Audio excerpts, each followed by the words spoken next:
Hello guys! Tonight we are cooking lumi. My husband is asking, what is lumi? I said to him, it's a noodle recipe in the Philippines. So I will show you what are my ingredients for this lumi. Okay, here we go.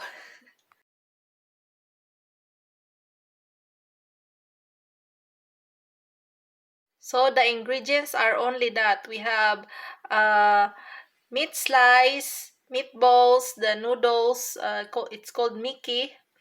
It's called yellow. We have here Chinese cabbage, Roman lettuce, celery, and what's this? Cabbage, onion, spring onion, garlic, carrots, and bell pepper, and of course there's an egg and onion. Only that, guys, is our ingredients for our lumi. Now we are frying our meat. And now, guys, we are frying our meatballs. And also, one more ingredients here. Here I have a 1 tablespoon of cornstarch. This is for the slurry. And I will put a little bit of water. Yeah. This one, we will add this one at the end. That is lumi. Okay. Our meatballs here are almost cooked. As you can see, I did not fry with a lot of oil because I'm using a good pan. Less oil only for doing this one, and then next one we will put now the meat strips.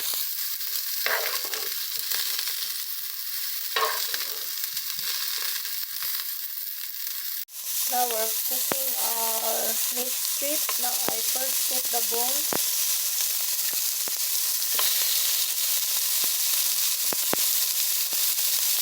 It's the pork chop part, guys.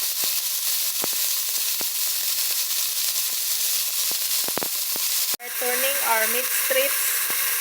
That's our meat strips with the bones. We are turning it. And we will boil the 3 cups of water, guys. I want to cook this very fast, so I will boil 3 cups of water.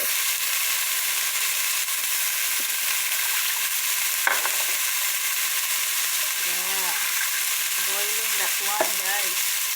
So, Livian, guys, si déjà mariné avec sel et poivre. Our meat here, guys, is already marinated with salt and pepper, like overnight.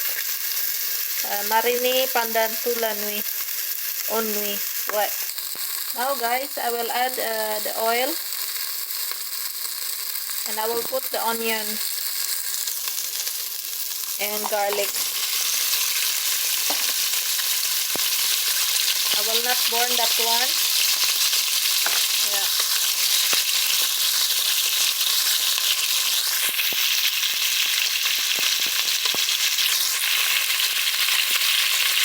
So at this time, we will just add our boiling water.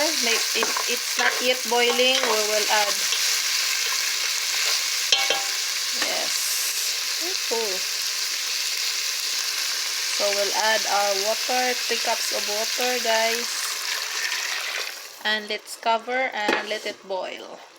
So while our lumi our soup there is boiling, guys, I have here an egg, this eggplant. I will fried.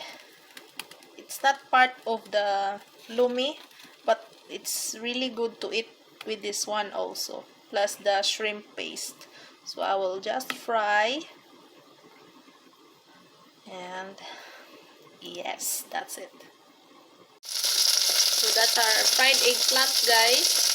So now, guys, I already add our meatballs, meat strips, and the celery and cabbage in here. And then, as you can see, our eggplant is beautiful now already. So we will cover this one, we will boil it, and then we will add our fresh noodles.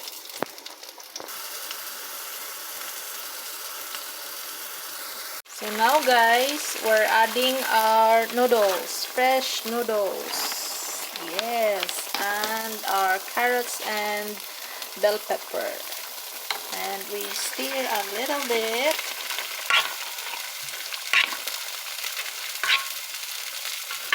Yes.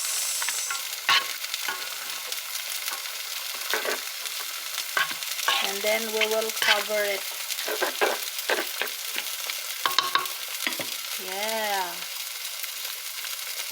Then at this time, guys, we will add our egg. Yes, that's our egg. And then we stir it.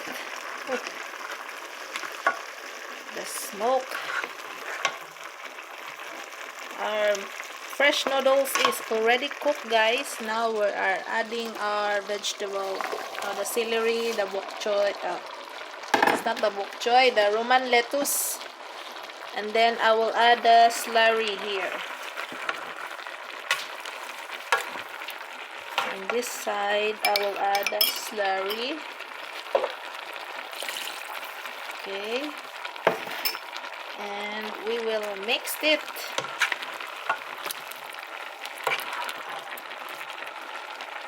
Yes. And now, guys, we're adding a soup base. Not adding soy sauce. I'm adding a soup base. And at this time, I already off the heat.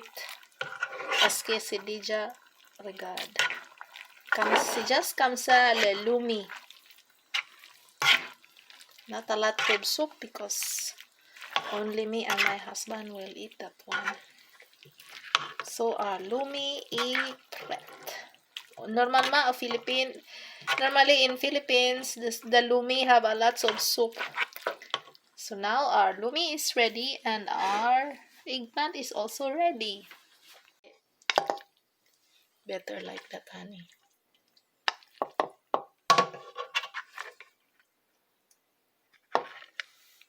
More soup.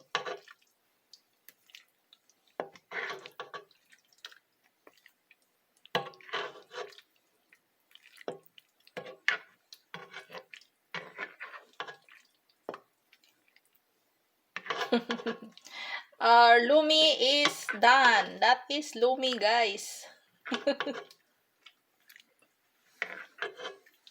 Okay, we put the spring onion. Bon appetito, Lisami. Bye-bye. Enjoy our LOMI. So, this is our LOMI and our food for tonight, guys. Only that. We have here shrimp paste and the eggplant and the LOMI. Check the LOMI. No rice. Yes, no rice. Only that. Our food for tonight. Thank you for watching. I hope you try LOMI. Very simple LOMI. God bless us all. Thank you so much. And please subscribe and hit the bell button. Ring the bell.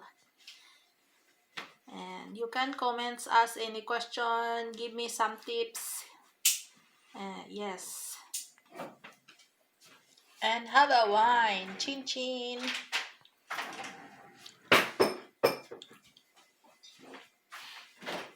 Wow, kasarap. Yummy this. Oh my God.